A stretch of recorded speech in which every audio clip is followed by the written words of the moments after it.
Hello BookTube. Today I'm going to be doing the Miss Marple book tag. This is an original tag and I created it after having reread The Murder at the Vicarage by Agatha Christie. For those of you who don't know, Miss Marple is the second great creation of Agatha Christie's following Hercule Poirot. She's appeared in 12 of Agatha Christie's novels and a number of short stories. So each prompt will be drawing inspiration from one of the 12 novels. And I'll be going in date of publication for the list of prompts. So the idea is hopefully that you'll be able to use fiction or non-fiction, general fiction, genre fiction, any form of non-fiction for these answers. So hopefully I've done a pretty good job of making these prompts open-ended, but we shall see. So let's get started.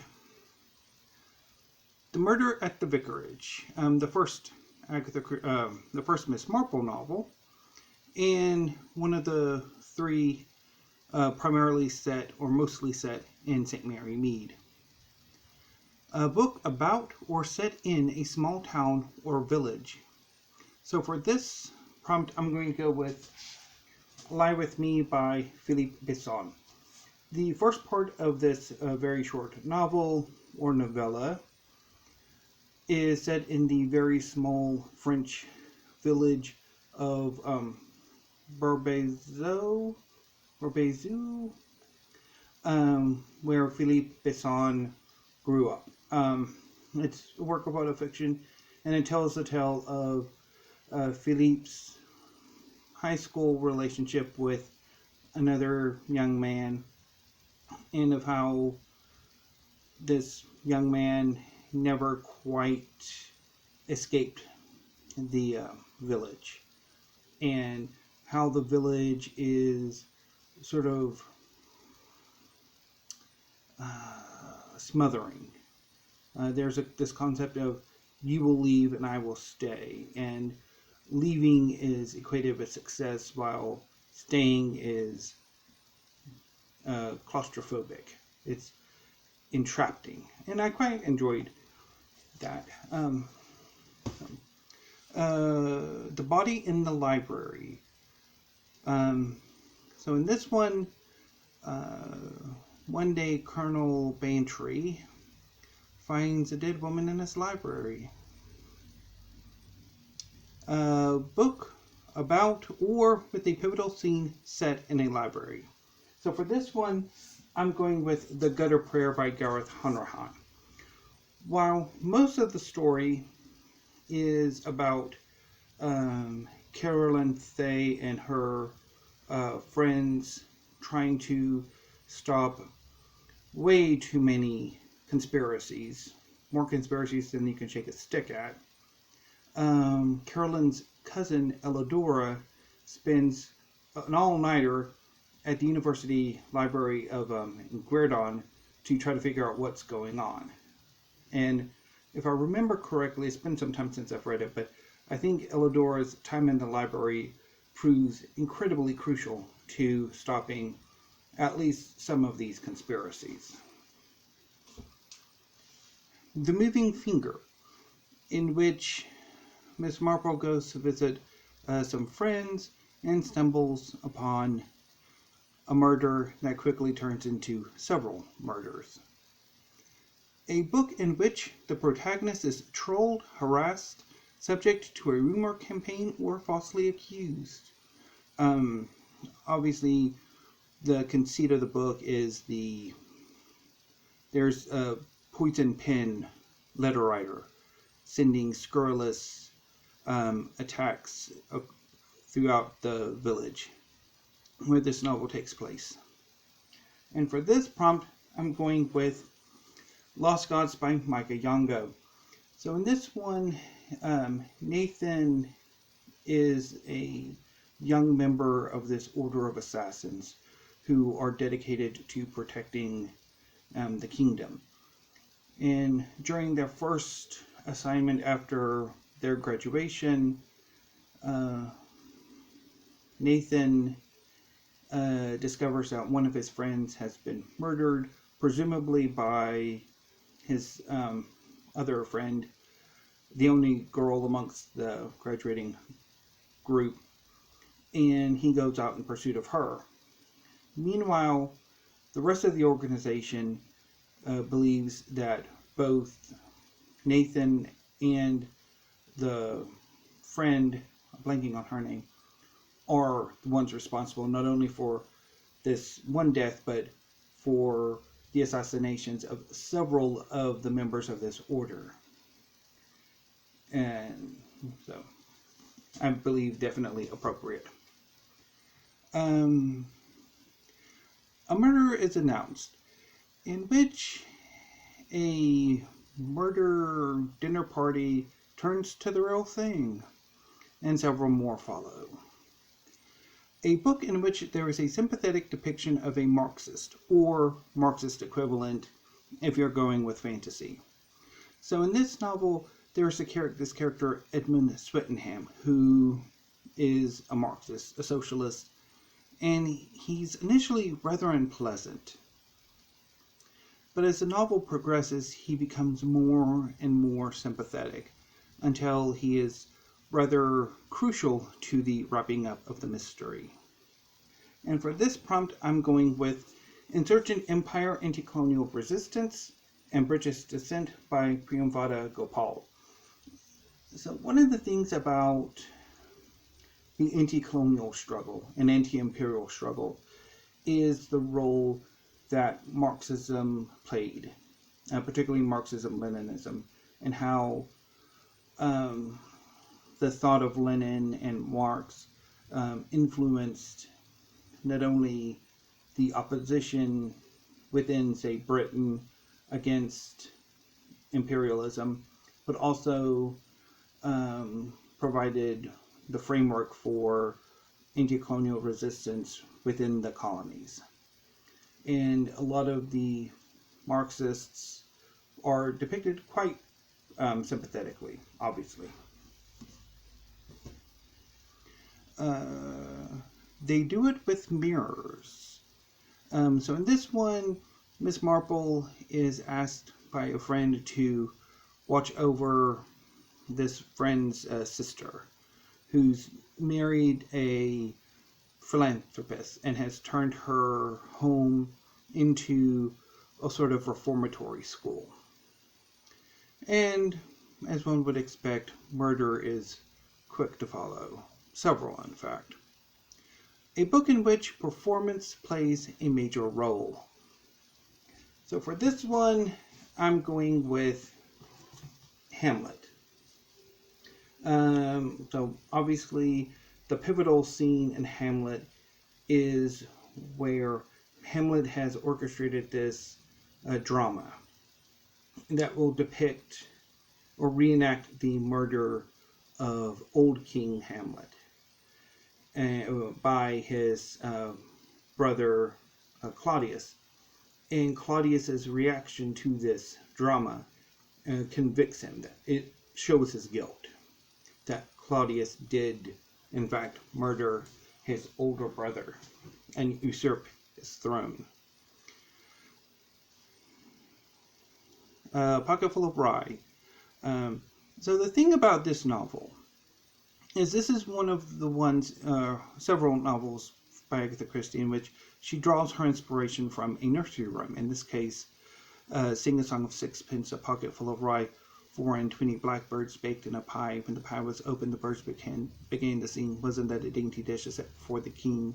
The king in his counting house counting out his money. The queen in the parlor eating bread and honey. And the maid in the garden hanging out the clothes.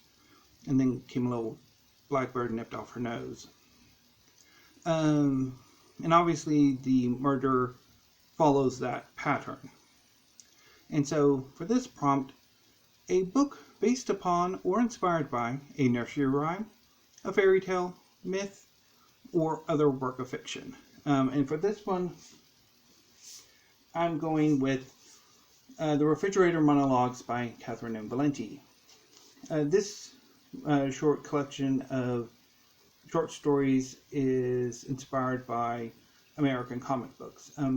The title, in part, refers to the storytelling archetype. I'm not entirely sure how you use trope in this. I mean, it's become common parlance to use it as trope, but I'm not entirely sure that's quite right. Of women in refrigerators, in which a usually female supporting character is gruesomely murdered with the intention of providing drama for the protagonist, usually the male superhero. This is most famously exemplified by the murder of Alex DeWitt, who was the Green Lantern's girlfriend, Kyle Rayner, who had become the Green Lantern in the mid-90s after Hal Jordan went insane. And she was instrumental in turning him into a superhero, and she was shortly thereafter murdered by Major Force and stuffed into a refrigerator. Obviously the name of the trope.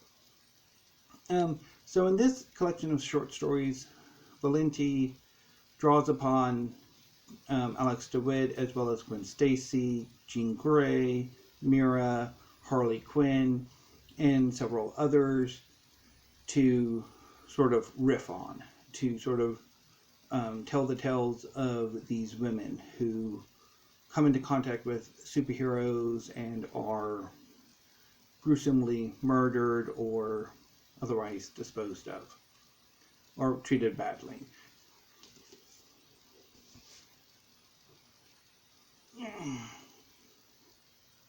450 from Paddington, in which Mrs. McGillicuddy, a friend of Miss Marple's, believes she saw a murder on the 450 from Paddington. Now, I could have gone with something like that, but the one thing that I note from this book is how Miss Marple's assistant, she is sent to the house where likely the body was disposed of, to sort of infiltrate, gain information, is that every adult male in that house wants her to be their wife. And for this prompt, I'm going with a book in which more than two suitors pursue the main protagonist. And for this, I'm going to go with The Blood Print by Asuma Zahina Khan. So the main character is Arian. She is a companion of Hira. And her mission is to try to save women who are being enslaved by this authoritarian interpretation of the religion that exists in this world. And Arian has a magic called the Claim, rooted in her knowledge of the holy text of this religion. And during her quest, she has a number of suitors. Her love, the one that she herself is in love with, is Daniel. He is the silver mage of Kandor. She's also pursued by the Black Khan, Rook, who is the Prince of Ashfall, kingdom to the west. And she's also pursued for some odd reason by Zaref Shan, who's the leader of this mountainous community who guard the Wandering Door, which is the path between the lands where most of this story takes place and this other kingdom. So she's got three people who pursue her. So I thought that was quite appropriate.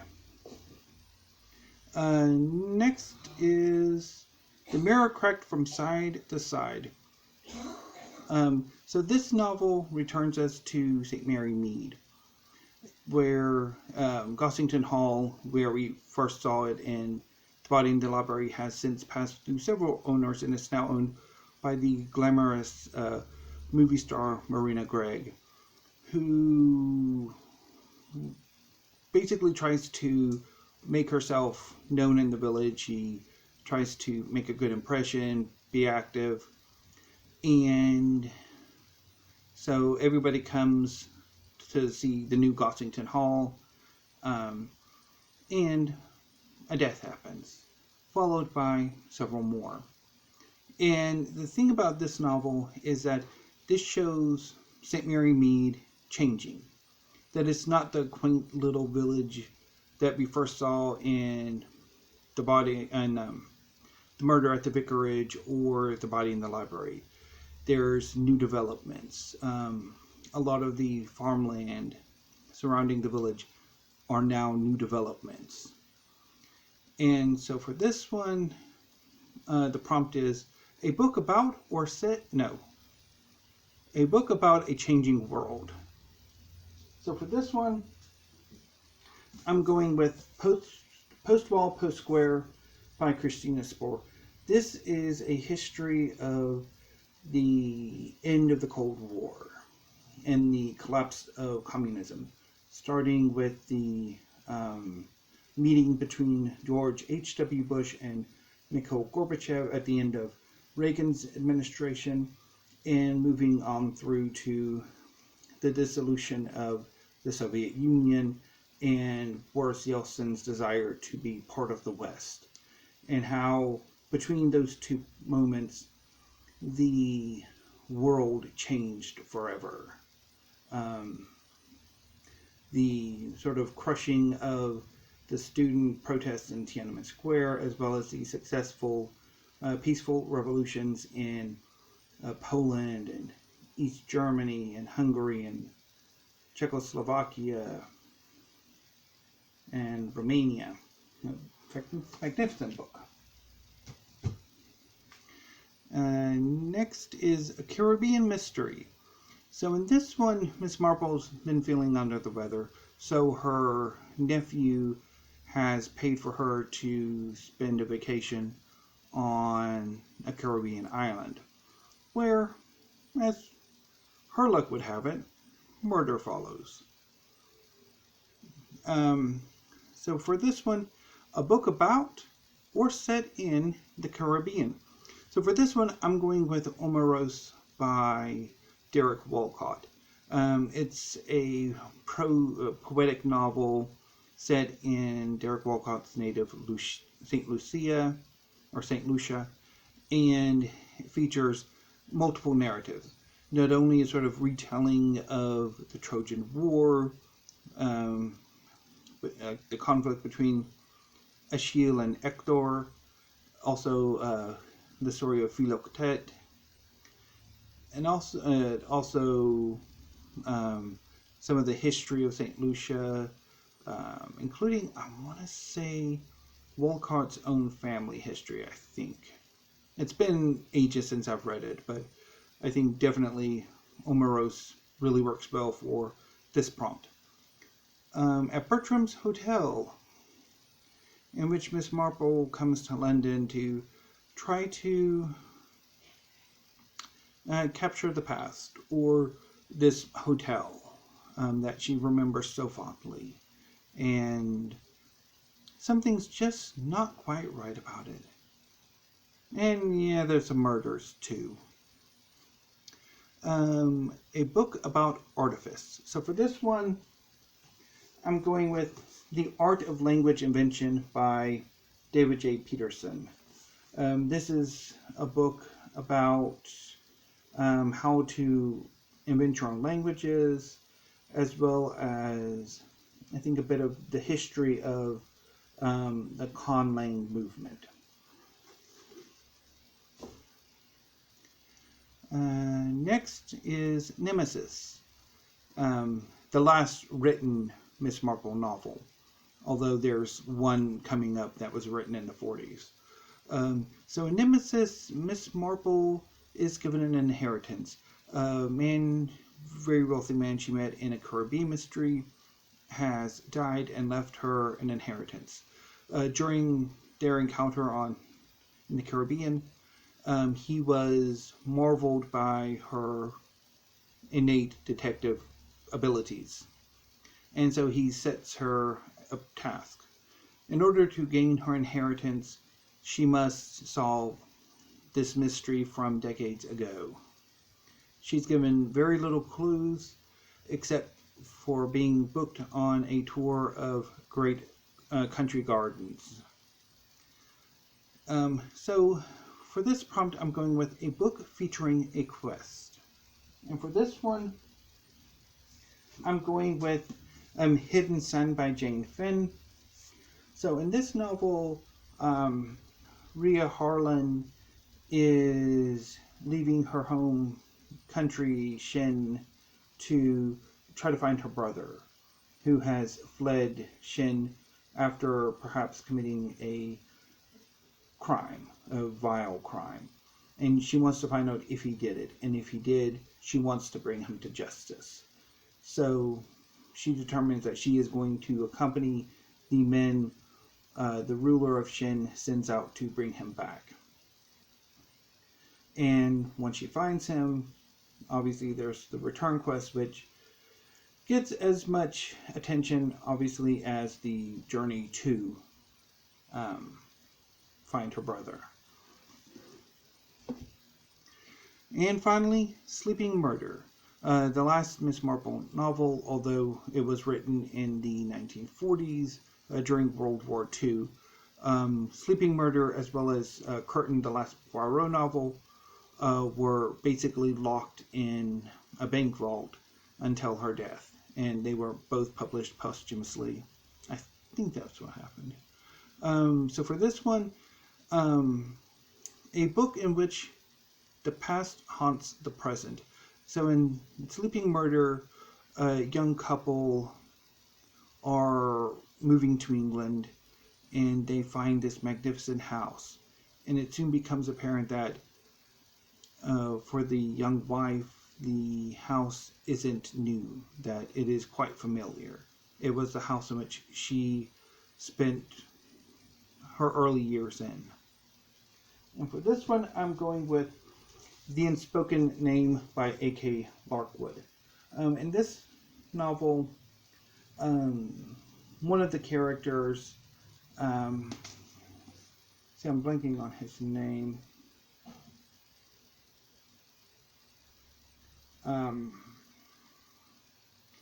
But there's this sorcerer who the main character, Cosway, joins. And he's trying to find something. And it's actually his own past that he's really looking for, that he's forgotten. And how that past sort of influences him going forward. So that was the Miss Marple book tag. So now it's time to tag. I'm going to tag Steve Donahue, Doris of Aldi Books, Sean D. Standfast, Peg at the History Shelf, Mark D. Richardson, Alan Braswell, and everybody else who would like to do this tag. And so yeah. So I'll leave the prompts down below as well as who I've tagged. So thank you, BookTube, and I hope you enjoy this Miss Marple book tag. Have a great afternoon, and please stay safe.